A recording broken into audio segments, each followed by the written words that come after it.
அனைவருக்கும் மகிழ் வணக்கம். Welcome to Tata 24/7 Tamil. நான் கிஷோர் ஜிஎஸ் ஃபேக்கல்டி.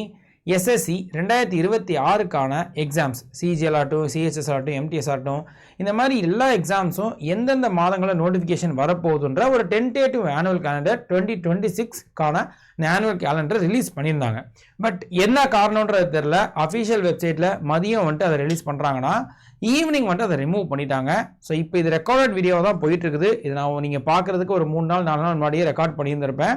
அதுக்குள்ளே மறுபடியும் புது அப்டேட் வந்துருந்துச்சு அப்படின்னா நம்ம அதை அப்டேட் பண்ணிக்கணும். இல்லாத பட்சத்தில் இந்த விட்ட ஆனுவல் கேலண்டர் ரிமூவ் பண்ணாங்க இல்லையா, அதுவுமே ரொம்ப டிஸ்டர்ப்ட் ஆகிற ஒரு ஆனுவல் கேலண்டராக இல்லை. அந்த டேட்ல இருந்து மேபி ஒரு சின்ன மாற்றங்கள், ஒரு சில மாற்றங்களை மாற்றி கொடுக்க வாய்ப்பு இருக்கே தவிர்த்து இந்த ஆனுவல் கேலண்டரில் இருக்கக்கூடிய அதே டேட்ஸில் கூட அதே மாதங்களுக்கு கூட நோட்டிஃபிகேஷன் வரதுக்கு நிறைய வாய்ப்பு இருக்குது. ஸோ அந்த டீட்டெயில்ஸை பார்த்துடலாம். அட்லீஸ்ட் ஒரு சின்ன ஐடியா கிடைக்கும் இல்லையா, எஸ்எஸ்சி எக்ஸாம்ஸ் எந்த எக்ஸாம் எப்போ வரப்போகுதுன்ற ஒரு சின்ன ஐடியா இருந்துச்சுன்னா அதுக்கேற்ற மாதிரி படிக்க ஆரம்பிக்கலாம். ஸோ என்னன்றதை பார்த்துடலாம். அண்ட் இதே மாதிரி இன்ஃபர்மேஷன்ஸ் அண்ட் யூஸ்ஃபுல் வீடியோஸ்க்கு பேங்க், எஸ்எஸ்சி அண்ட் ரயில்வேஸ் சேனலை ஃபாலோ பண்ணிக்கோங்க. நம்ம டாடா 24/7 தமிழோடைய சென்ட்ரல் கவர்மெண்ட் எக்ஸாம்ஸ் ரிலேட்டான எல்லா வீடியோஸ்க்கும் இந்த சேனலில் அப்டேட் இருக்கும். அண்ட் இப்போ 2026 வரக்கூடிய எல்லா எஸ்எஸ்சி எக்ஸாம்ஸ்க்குமே ஃபவுண்டேஷன் ஸ்ட்ராங் பண்ணிருக்கிறதுக்காக, so reasoning, aptitude, English, general awareness with current அஃபேர்ஸ்னு இந்த ஃபவுண்டேஷன் ஸ்ட்ராங் பண்ணிக்கிட்டீங்கன்னா எல்லா எக்ஸாம்ஸுமே ஓரளவு கான்ஃபிடென்ட்டாக அட்டன் பண்ண முடியும். ஸோ அந்த ஃபவுண்டேஷனுக்கான கோர்ஸாக மேன்மை 3.1 நம்ம இன்ஸ்டியூட்டோட 3rd foundation batch, SSC foundation batch launch பண்ணிக்கிறோம். செக் பண்ணி பாருங்கள். நீங்கள் சிஜிஎல் படித்தாலும் சரி, சிஹெச்எஸ்ஆர் இருந்தாலும் சரி, எம்டிஎஸ்ஆர் இருந்தாலும் சரி, இந்த 4-5 சப்ஜெக்ட்ஸை வந்துட்டு நீங்கள் நல்லா ஃபவுண்டேஷன் ஸ்ட்ராங் பண்ணிக்கிறதுக்கு ஹெல்ப் பண்ணக்கூடிய பேட்சாக இருக்கும். ஸோ இது ஜனவரி எண்ட்லேருந்து ஸ்டார்ட் பண்ணுறோம். பட் நம்ம இன்ஸ்டிடியூட்டில் எப்பயுமே எந்த கோர்ஸாக இருந்தாலும் ஆஃபர் டைமில் ஜாயின் பண்ணிட்டீங்கன்னா மேக்ஸிமம் பெனிஃபிட்ஸ். அந்த ஆஃபர் பொங்கலுக்கு கொடுக்கலைன்னா எப்படி? ஸோ மோஸ்ட்லி எல்லா ஃபெஸ்டிவலுக்கும் கொடுப்பாங்க. ஸோ பொங்கலுக்கு ஹெவி ஆஃபர்ஸ் இருக்குது. ஸோ இந்த ஆஃபர் டைம் பீரியடில் நீங்கள் இந்த மேன்மை கோர்ஸோ இல்லை அதர் எந்த கோர்ஸஸ் ஜாயின் பண்ணுறதா இருந்தாலும் Y890 அந்த கோடை யூஸ் பண்ணும்போது மேக்ஸிமம் பெனிஃபிட்ஸ் இருக்கும். Double validity. ஸோ எந்த கோர்ஸ் ஜாயின் பண்ணாலும் 2 வருஷத்துக்கு உங்களுக்கு வேலிடிட்டி இருக்கிற மாதிரி இருக்கும். ஸோ செக் பண்ணி பாருங்கள். வேறு ஏதாவது டவுட் இருக்குது சார், ஒரு சின்ன கிளாரிஃபிகேஷன் வேணும், டவுட் கேட்டுட்டு ஜாயின் பண்ணிக்கிறேன், இல்லைனா எப்போ கரெக்டான ஆஃபர் இருக்கும், எனக்கு எந்த பேட்ச் பெட்டராக இருக்கும், இந்த மாதிரி எதுவாக இருந்தாலும் kishore.mohankumar@tata24/7.com என்னோட அஃபிஷியல் மெயில் ஐடி. எந்த டவுட்னாலும் இதுலையும் கேட்டுக்கலாம். ஸோ இப்போ வந்துட்டு நம்ம இந்த டீட்டெயில்ஸை பார்த்தலாம். சரி, ஓகே.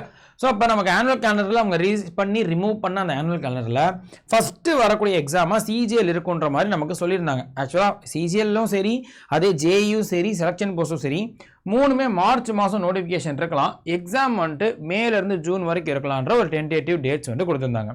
அண்ட் யூஸ்வலாகவே எஸ்எஸ்சியோடைய எக்ஸாம்ஸில் ஃபஸ்ட்டு வந்துட்டு சிஜிஎல் வரதுக்கு வாய்ப்பு இருக்குது. அதே மாதிரி தான் நமக்கு சிஜிஎல் நோட்டிஃபிகேஷன் இதில் கொடுத்துருக்காங்க. அதுக்கு அடுத்தபடியாக இன்ஜினியரிங் கேட்டகரியில் ஜூனியர் இன்ஜினியரிங்க்கு சிவில், மெக்கானிக்கல், எலக்ட்ரிக்கல் இந்த கேட்டகரியில் வரக்கூடிய நோட்டிஃபிகேஷன். அண்ட் செலெக்ஷன் போஸ்ட், இது வேரியஸ் போஸ்டிங்ஸ் இருக்கக்கூடிய நோட்டிஃபிகேஷன். நீங்கள் கேள்விப்பட்டிருக்கலாம். போஸ்டிங்ஸே 200 போஸ்டிங்ஸ் இருக்கும். ஒவ்வொரு போஸ்டிங்க்கும் various qualifications and multiple age limit வந்துட்டு இருக்கும்னு சொல்லலாம். ஸோ அதனால் அதெல்லாம் நம்ம ஃபுல் நோட்டிஃபிகேஷன் வந்தோடனே தான் நம்ம பார்க்கப்படும். பட் ஒரு ஐடியாவுக்கு தெரிஞ்சுக்கலாம்.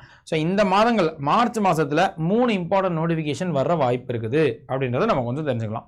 அதே சிஹெச்எஸ்எல், ஸோ இப்போ அடுத்தது 12th லெவலில் இருக்கக்கூடிய combine higher secondary level exam வந்துட்டு நமக்கு ஏப்ரல் மாதம் நோட்டிஃபிகேஷன் இருக்கலாம்னு சொல்லியிருக்காங்க. அது மட்டும் இல்லாமல் stenographer grade C and D and combine Hindi டிரான்ஸ்லேட்டர்ஸ்க்கான நோட்டிஃபிகேஷன், இந்த 3 நோட்டிஃபிகேஷனும் ஏப்ரல் மாதம். அப்போ மார்ச் மாதம் ஒரு 3 நோட்டிஃபிகேஷனு, ஏப்ரல் மாதம் ஒரு 3 நோட்டிஃபிகேஷன் அப்படின்னு சொல்லிக்கிறாங்க. அதுக்கு அடுத்தபடியாக ஜூன் மாதம் நமக்கு எம்டிஎஸ் உடைய நோட்டிஃபிகேஷன் எதிர்பார்க்கலாம். அண்ட் எஸ்எஸ்சி எம்டிஎஸ் அண்ட் ஹவல்தாருக்கான நோட்டிஃபிகேஷன் ஜூன் மாதம். அண்ட் அதே எஸ்எஸ்சியோடைய யூனிஃபார்ம் சர்வீசஸில் நமக்கு SI and GD, so sub inspector Delhi police, CPO sub inspector Delhi police எஸ்ஐயாக இருக்கட்டும், ஜிடி கான்ஸ்டபிளாக இருக்கட்டும் சிஏபிஎஃப்ல, யூனிஃபார்ம் சர்வீசஸில் இந்த 2 யூனிஃபார்ம் சர்வீஸில் எஸ்ஐயோடது மே மாதம் நோட்டிஃபிகேஷன் எதிர்பார்க்கலாம். ஜிடி கான்ஸ்டபிளோடது கொஞ்சம் வருஷத்துக்கு லாஸ்ட் கிட்ட செப்டம்பர் மாதம் எதிர்பார்க்கலாம் அப்படின்னு டென்டேட்டிவ் நோட்டிஃபிகேஷன் டேட்ஸ் வந்துட்டு மந்த் வந்துட்டு கொடுத்துருக்காங்க.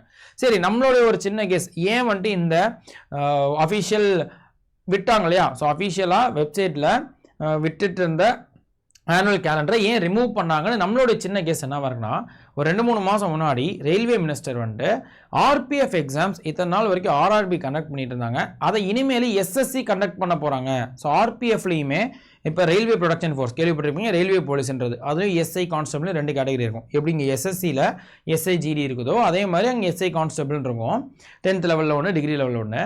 அது ஆர்ஆர்பி ரயில்வே ரெக்ரூட்மெண்ட் போர்டு தான் ஆர்பிஎஃப் எக்ஸாம்ஸாக கண்டக்ட் பண்ணிட்டு இருந்தாங்க. பட் ஆனால் இனிமேல் புது நோட்டிஃபிகேஷன் வருதுன்னா அது எஸ்எஸ்சி கண்டக்ட் பண்ணக்கூடியதாக இருக்கும் அப்படின்னு சொல்லி ரயில்வே மினிஸ்டர் ஒரு அனௌன்ஸ்மெண்ட் கொடுத்துருந்தாங்க.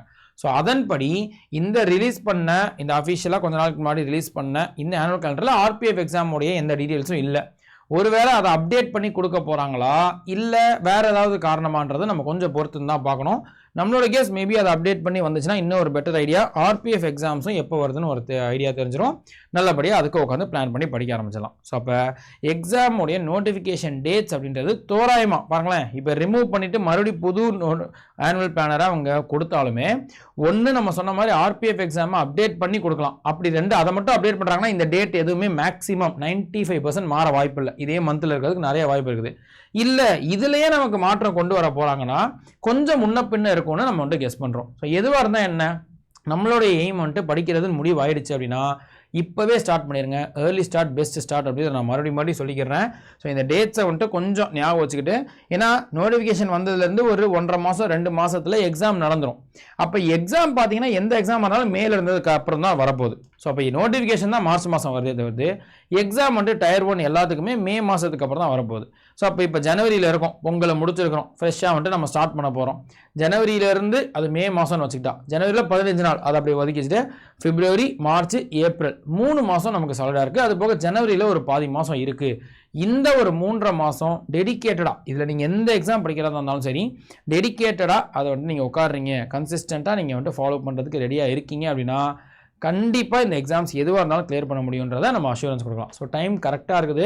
ஏன்னா இப்போ நோட்டிஃபிகேஷன் வந்ததுக்கப்புறம் படிக்க ஆரம்பிக்கிறேன் அப்படின்னு நீங்கள் சொன்னீங்கன்னா என்னால் இந்த அஷூரன்ஸ் வந்துட்டு நீங்கள் கண்டிப்பாக கிளியர் பண்ணிட முடியும்னு நம்மளால சொல்ல முடியாது. ஸோ எதுவாக இருந்தாலும் எஃபர்ட்ஸ் மேட்டர், எஃபர்ட் போடுறதை பொறுத்து தான் மாறும். ஆனால் இப்போ நமக்கு நல்ல டைம் இருக்குது. பொறுமையாக உட்காந்து கொஞ்சம் ஸ்ட்ராங்காக ஃபவுண்டேஷன் ஸ்ட்ராங்காக படிச்சுக்கலாம்.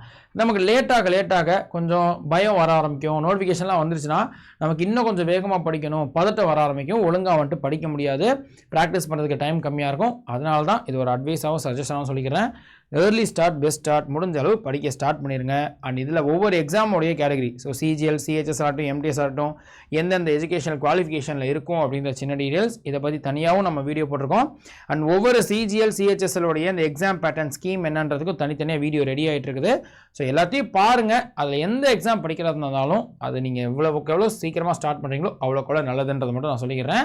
அண்ட் எப்படியா இருந்தாலும் எஸ்எஸ்சியை பொறுத்த வரைக்கும் இந்த 4 சப்ஜெக்ட் தான் மோஸ்ட் இம்பார்ட்டன்ட். சரி நீங்கள் சிஜிஎல் ஆகட்டும் சிஹெச்எஸ் ஆகட்டும் இல்லை எந்த எக்ஸாம் படிக்கிறதா இருந்தாலும் இந்த 4 சப்ஜெக்ட். ஸோ அதுலேயும் ஜென்ரல் இன்டெலிஜென்ஸ் அண்ட் ரீசனிங் முடிஞ்ச அளவு ஃபுல் மார்க் எடுக்கிற மாதிரி எல்லா சப்ஜெக்ட், இப்போ சிஜிஎலுக்கும் சரி சிஹெச்எஸ் சரி எதுவாக இருந்தாலும் ஃபுல் மார்க் எடுக்கிற மாதிரி ரீசனிங்க்கு நல்லா படிச்சு வச்சுக்கோங்க. அது போக ஆப்டிடியூட் ஆர் மேத்தமெட்டிக்ஸாக இருக்கட்டும், general awareness and current affairs, English comprehension. So இப்போ சிஜிஎல்லாம் பார்த்தீங்கன்னா டயர் 2 செகண்ட் டயர் தான் நமக்கு மெரிட் லிஸ்ட்டு. அதில் இங்கிலீஷோடைய அந்த வெயிட்டேஜ் ரொம்ப அதிகமாக இருக்கும்.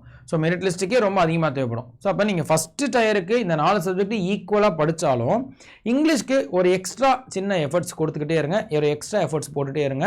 கண்டிப்பாக உங்களுக்கு அடுத்தடுத்த ஸ்டேஜஸ்க்குலாம் அதை வந்துட்டு யூஸ்ஃபுல்லாக இருக்கும்ன்றதை நான் சொல்லிக்கிறேன். ஸோ ஆக மொத்தம் இந்த 4 சப்ஜெக்டை நல்லபடியாக ப்ரிப்பேர் பண்ண ஸ்டார்ட் பண்ணிடுங்க.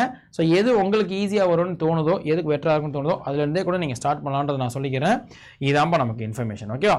ஸோ இந்த விஷயத்தை நீங்கள் இன்னும் கொஞ்சம் பூஸ்டப் பண்ணுறதுக்கு இன்னும் கொஞ்சம் ஒரு கேட்டலிஸ்ட்டாக இதில் இப்போ சப்போஸ் உங்களுக்கு ஐடியா இல்லை சார் ரீசனிங்கில் எந்தெந்த டாபிக்ஸ் படிக்கணும், ஆப்டிடியூடில் என்னென்ன டாபிக்ஸ் படிக்கணும், அட்வான்ஸ் மேக்ஸ்னால் என்ன, இல்லை ஜென்ரல் அவேர்னஸில் இத்தனை சப்ஜெக்ட் இருக்குது அதெல்லாம் எப்படி கவர் பண்ணணும்னு உங்களுக்கு ஒரு ஐடியா இல்லை, அது ஒரு கிளாஸஸ் மாதிரி இருந்துச்சுன்னா சார் ஆர்கனைஸ்டாக கிளாஸஸ் இருந்து இந்த மாதிரி இந்தந்த கிளாஸ் டாபிக்லாம் பார்த்தா எனக்கு கொஞ்சம் பெட்டராக இருக்கும்னு ஃபீல் ஆச்சுன்னா நம்மளுடைய மேன்மை 3.0 கோர்ஸை நீங்கள் ஜாயின் பண்ணிக்கலாம்.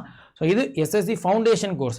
சார் இது சிஜிஎலுக்கு ஹெல்ப்ஃபுல்லாக இருக்குமான்னு கேட்டிங்கன்னா கண்டிப்பாக இருக்கும், சிஹெச்எஸ்எலுக்கு கண்டிப்பாக இருக்கும், எம்டிஎஸ்க்குன்னு இப்போ நம்ம சொன்ன அந்த சப்ஜெக்ட்ஸ் அந்த 4 subject plus current affairs and ஸ்ட்ராட்டஜிக்கு மொத்தமாக 5 ஸ்டாஃப் எடுக்க போகிற இந்த கம்ப்ளீட் கோர்ஸ் உங்களுக்கு எந்த ஒரு எஸ்எஸ்சி எக்ஸாம் இருந்தாலும் ஃபவுண்டேஷன் ஸ்ட்ராங் பண்ணுறதுக்கு ஹெல்ப்ஃபுல்லாக இருக்கக்கூடிய கோர்ஸாக இருக்கும். ஸோ செக் பண்ணி பாருங்கள்.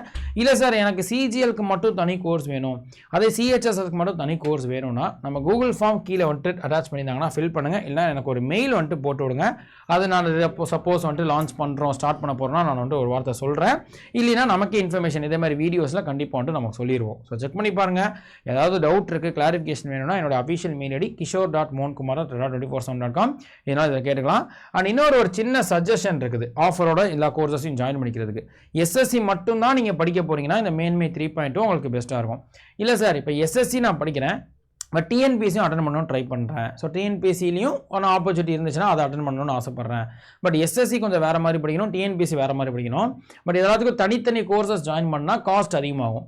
ஸோ அப்படி இல்லாமல் இது பாருங்கள், மல்டிபிள் எக்ஸாம்ஸ் படிக்கிறவங்களுக்காக மட்டும் சொல்கிறேன், 2-3 எக்ஸாம்ஸ் படிக்கிறவங்களுக்கு. இல்லைனா எஸ்எஸ்சியும் பேங்கிங்கும் படிக்கணும் சார், இந்த மாதிரி வேறு எக்ஸாம்ஸ் படிக்கிறவங்களுக்காக இருக்கக்கூடிய கோர்ஸ் தான் தமிழ்நாடு மெகா பேக். இந்த ஒரு கோர்ஸ் ஜாயின் பண்ணிக்கிட்டா உங்களால் டிஎன்பிசி, எஸ்எஸ்சி, ரயில்வேஸ், பேங்கிங்னு நம்ம டீம் நடத்துகிற மொத்த எல்லா வீடியோஸ், எல்லா டெஸ்ட் சீரிஸ், இபுக்ஸ்னு ஓவரால் ஆக்சஸ் பண்ண முடியும்.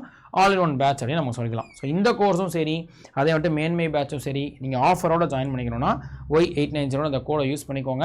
ஸ்பெஷல் டேஸில் ஸ்பெஷல் ஆஃபர்ஸ் இருக்கும். ஸோ இப்போ இந்த பொங்கலுக்கு வந்துட்டு நமக்கு மேக்ஸிமம் ஆஃபர்ஸ் கொடுத்துருப்பாங்க. Double validity. அப்போ எந்த கோர்ஸாக ஜாயின் பண்ணிக்கிட்டாலும் உங்களுக்கு ரொம்ப பெனிஃபிட்டு. 2 வருஷத்துக்கு எல்லா கோர்ஸையும் யூஸ் பண்ணிக்கலாம். அதுவும் தமிழ்நாடு மெகா பேக் வந்துட்டு 2 வருஷத்துக்கு ஜாயின் பண்ணிக்கிங்கன்னா கிட்டத்தட்ட 2028 பொங்கல் வரைக்கும் எல்லா கோர்சஸையும் நீங்கள் பார்க்க முடியும். பழைய கோர்சஸ், புதுசாக நாங்கள் லான்ச் பண்ணுற பேட்சஸையும் நீங்கள் பார்க்க முடியும். ஸோ செக் பண்ணி பாருங்கள். ஐடியா இருந்துச்சுன்னா ஜாயின் பண்ணிக்கோங்க. வேறு ஏதாவது டவுட் இருந்துச்சுன்னா என்னோட அஃபிஷியல் மெயில் ஐடிக்கும் நீங்கள் வந்துட்டு கேட்டுக்கலாம். நம்ம டெலிகிராம் சேனல், இன்ஸ்டாகிராம் சேனல், நாடா 24/7 மெயில் சேனலாக இருக்கட்டும், கிஷோர் ஜிஎஸ் எஜுகேட்டர் சேனலாக இருக்கும், ஃபாலோ பண்ணிக்கோங்க. சில இன்ஃபர்மேஷன்ஸ் ஆர் பிடிஎஃப் ஏதாவது ஷேர் பண்ணுறோன்னா அதில் நமக்கு ஷேர் பண்ணுவோம். ஸோ இதான் பாயிண்ட்டு. ஸோ எதுவாக இருந்தாலும் ஆனுவல் கேலண்டர் ரிவைஸ் பண்ணி அஃபிஷியலாக அடுத்து விட போகிறாங்களோ இல்லையோ, எஸ்எஸ்சி எக்ஸாம்ஸ் படிக்கணும்னு ஸ்டார்ட் பண்ண ஆரம்பிக்க போகிறீங்கன்னா யோசிக்காமல் வந்துட்டு ஸ்டார்ட் பண்ணிடுங்க.